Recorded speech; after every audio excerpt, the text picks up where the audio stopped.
lalai mungkin iya, akan tetapi tidak sepantasnya orang tua tuh disalahkan tapi jelas-jelas kan ada pelaku utama yaitu psikopat itu tadi yang memang harus ditangkap sesegera mungkin, akan tetapi tidak terpecahkan, makanya mereka mungkin.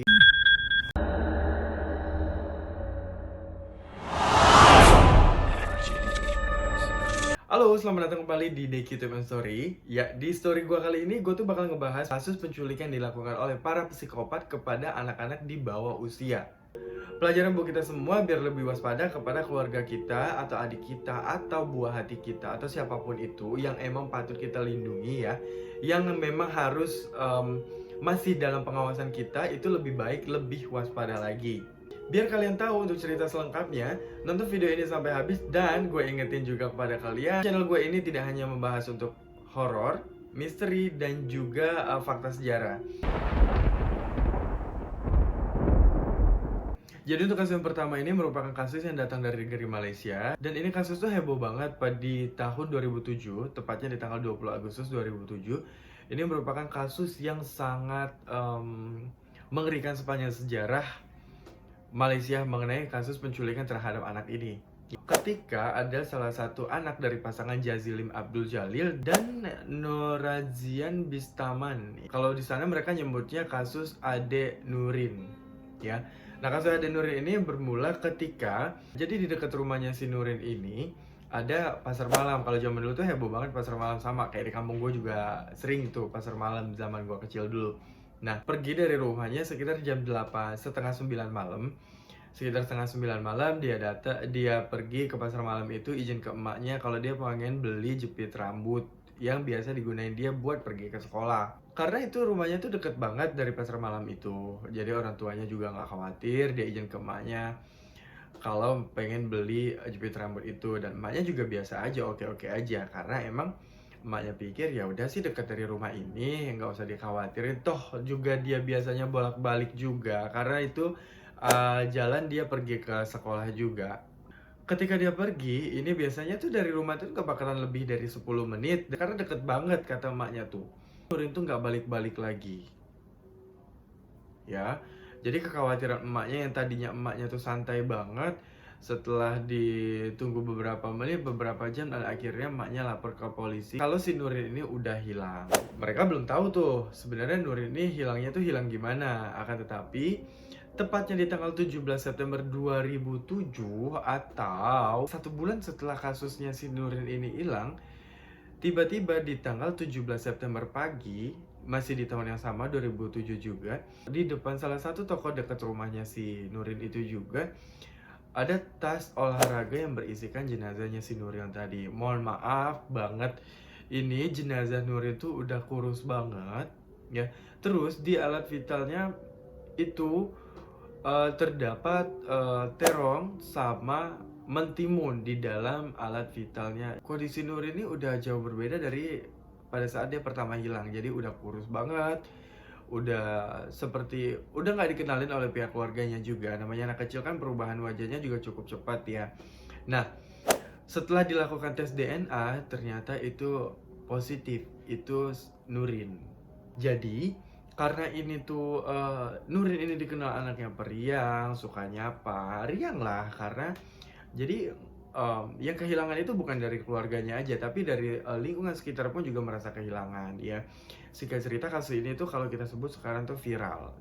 Media berita, televisi itu semuanya menceritakan kasusnya Nurin ini. Dan kasus Nurin ini menyita perhatian dari Perdana Menterinya sendiri, yaitu Abdullah Ahmad Badawi. Dapat berita ini dia juga pengen kasus ini tuh beres. Sebenarnya apa yang terjadi, jadi ini tuh udah nggak bisa dibiarin gini aja, karena ini meresahkan bukan hanya dari keluarga Nurin ini sendiri. Takutnya dengan adanya psikopat ini masih berkeliaran di luar sana tuh bakal menimbulkan korban-korban baru. Namanya psikopat biasanya kan emang setelah dia puas dengan satu korbannya, dia bakal mencari, karena psikopat ini sifatnya nggak bakal pernah puas.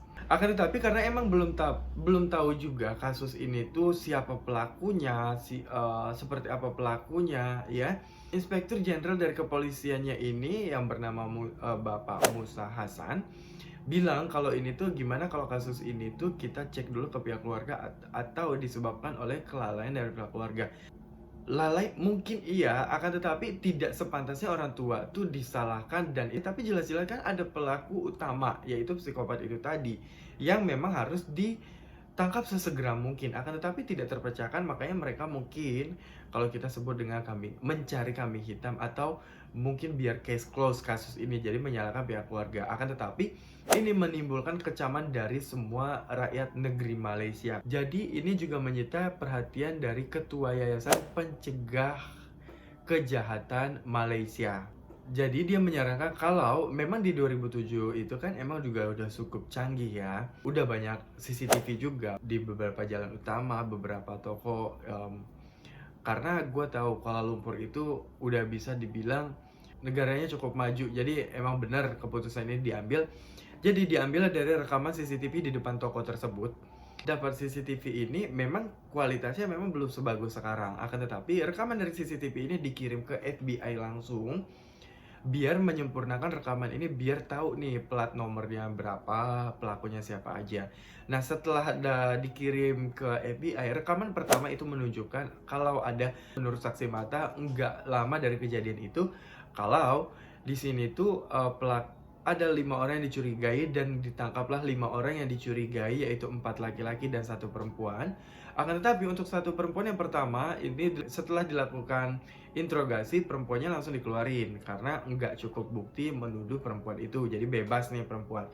Untuk keempat laki-laki itu mereka dicurigai dan dilakukan interogasi, mereka itu ditahan sekitar 3 hari dan dilepaskan juga karena emang nggak cukup bukti.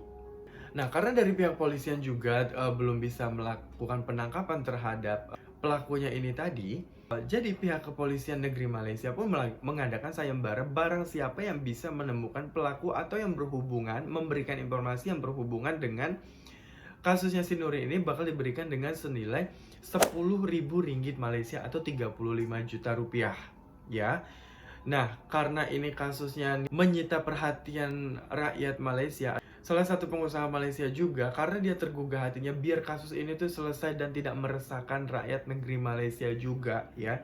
Makanya untuk pengusaha itu juga menggelontorkan dana sayembara itu, menambahkan kembali 10.000 ringgit Malaysia atau 35 juta lagi, atau tepatnya di 20.000 ringgit Malaysia ya, atau total 70 juta bagi siapa yang bisa memberikan informasi yang berhubungan dengan kasus penculikan si Nurin ini. Akan tetapi sangat disayangkan sampai dengan sekarang itu pelakunya belum juga ditemukan dan masih berkeliaran di luar sana. Oke, semuanya itulah tadi kasus yang gue bahas mengenai penculikan yang dilakukan orang psikopat ya kepada anak-anak di bawah umur. Emang kasusnya sih lebih rentan ke cewek, tapi bukan cewek aja, tidak menutup kemungkinan kepada cowok juga, karena banyak kasus yang terjadi kepada cowok-cowok juga. Nantilah gue bahas ya, anak cowok juga nantilah gue bahas ya. Nah, jadi catatannya buat kita, jangan pernah menganggap remeh apapun itu, event dekat. Kalau emang sepantasnya diantar ke sekolah, antarlah ya, kalau orang tua lagi belum ada kerjaan. Karena memang tindakan kejahatan itu tidak hanya dari niat dari pelakunya saja, tapi memang adanya kesempatan di momen-momen tertentu yang kita tidak bisa prediksi sama sekali. Terima kasih banyak buat kalian yang udah nonton video gua, yang udah subscribe channel gua dan baru subscribe channel gua ucapin terima kasih banget. Terus nonton video gua, jangan lupa aktifkan notifikasinya biar tahu kalau video gua udah tayang ya. See you next video, bye.